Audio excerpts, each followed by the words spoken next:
उद्या मला 11 वाजता भेट. 11 वाजता अहिल्याबाई होळकर चोंडीच्या गावात मी गेलो, तिथे सकाळी मला ते भेटले 11 वाजता. आणि त्यांनी डायरेक्ट चहा पाजला आणि मला म्हणले ही तारखे दिवशी निलेश बाहेर येईल. त्याच तारखे दिवशी निलेश गाव बाहेर आलेला आहे.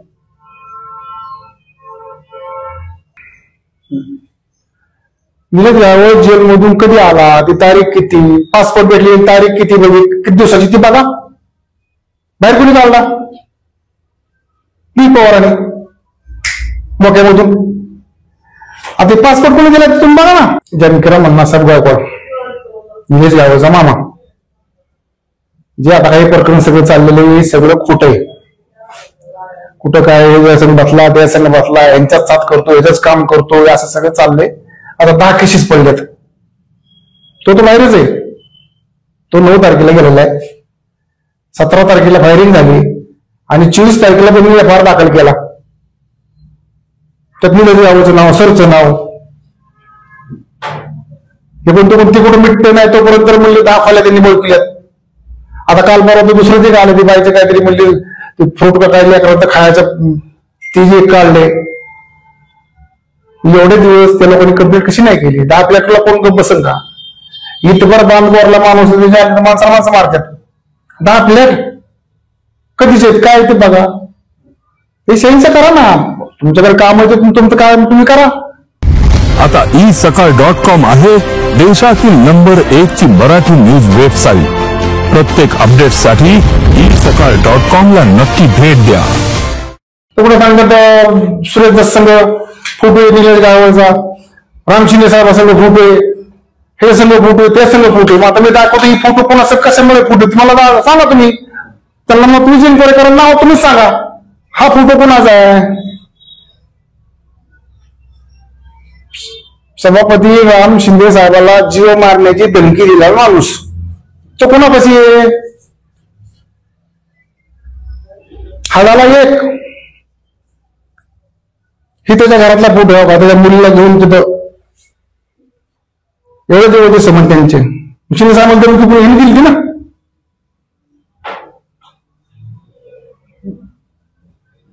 त्याच्यानंतर अजून दाखवतो तुम्हाला दुसरं.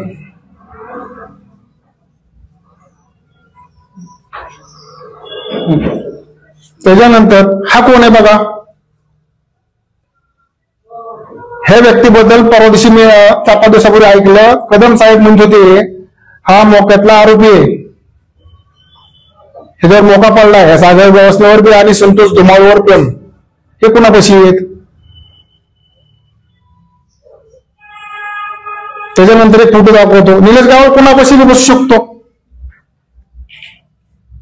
त्याच्यापेक्षा बाजूला येऊन बसल्यावर बसणार बस बाबा चल. हे काय समज?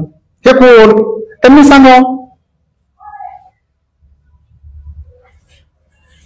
2 फोटो दाखवलेले आहेत. पहिले त्यांची नावं सांगितलं. आता ताई म्हणाली तर तुम्ही इन्क्वायरी करा कोण आहे ते विचारा.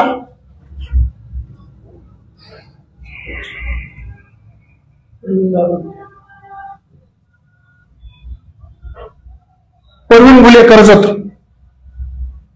सुरेश आंबेडकरांचा असतील त्यांच्या लग्नातला फोटो दाखविला. रामचंद्र साहेबांच्या यात्रेचा दाखविला. हा कुठला फोटो? हे परवीन गुले कोण आहेत ते बघा. तुम्ही तोंडा बोलायचं म्हणून मी नाही दोन सांगणार काय? मी कशाला माझ्या अंगावर घेऊ सगळं? असे नाव बदनाम करायचं काय ते त्याच्यामध्ये? काय समज या लोकांचा? त्यांनी दाखवले का आम्ही दाखवायचं, आम्ही दाखवले त्यांनी दाखवायचं, यात काय काय होणार आहे शेवटला? 2019ला इकडे आमदारकीचं इलेक्शन लागलं होतं. त्या टायमाला इकडे राम शिंदे आणि तिकडे रोहित पवार असे उमेदवारांचे ठरले होते फिक्स. तर रोहित पवारांनी एका माणसाला फोन करून मला सांगितलं की मामा कुठे बघ आणि त्याला बोलून घे. तर मला बोलले, मी त्याला जाऊन भेटलो. चहा पिल्याच्या नंतर त्यांनी विषय घाला. मला म्हणजे निलेश गावळ कुठे आहे? मी जेलमध्ये येतो मोक्यामध्ये. कुठं काय? तर सांगितलं त्यांना सगळं ऍड्रेस पेटी सगळं. सचिन सर आहे म्हणलं बाहेर, त्याचं काय नाही. मग ठीक आहे म्हणजे उद्या मला 11 वाजता भेट. 11 वाजता अहिल्याबाई होळकर चोंडीच्या गावात मी गेलो. तिथे सकाळी मला ते भेटले 11 वाजता. आणि त्यांनी डायरेक्ट चहा पाजला आणि मला म्हणले ही तारखे दिवशी निलेश बाहेर येईल. त्याच तारखे दिवशी निलेश गावड बाहेर आलेला आहे.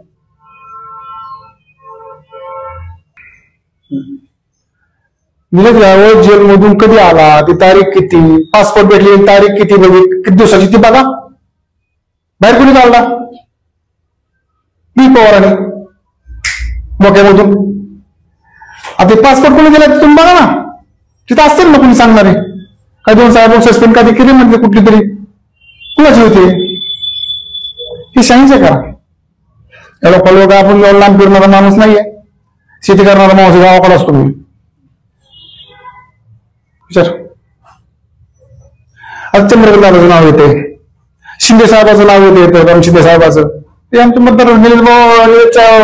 मतदारसंघामधला आमदार आहेत. चंद्रकांत दादाचं नाव येते. जिथे निलेश राहायला आहे कुठं कोथरूडला, तिथून चंद्रकांत दादा कुठं राहतात तुम्ही बघा. त्यांचं मतदारसंघ आहे तिथं. आणि राहिला विषय तो कोण समीर पाटील काय म्हणले ना, हा समीर पाटलाचा. समीर पाटील कुठला? त्या समीर पाटलाच नाव आलं. समीर पाटील कुठं राहतो बघा. राहायला हे कुठं कुठं ते बघा. एकाच एरियात कुठं राहायला असेल तर तुमचे समज येणार ना. नाव जे दिलेत ना तुम्ही चुकीच दिलेत का? त्यांना काहीतरी रंगवायचा नंबर दिलेत ना. हे सगळं चुकीचं आहे. कोणाचा काही संबंध नाही. कोण समीर पाटील, कोण दादा पिता काय माहित नाही आपल्याला. काय त्यांना काय हे आमच्या जामखेड तालुक्यातल्या राजकारणामुळे सगळे चिघळत चाललंय. चालू द्या, करू द्या. खऱ्याला नाही भेटल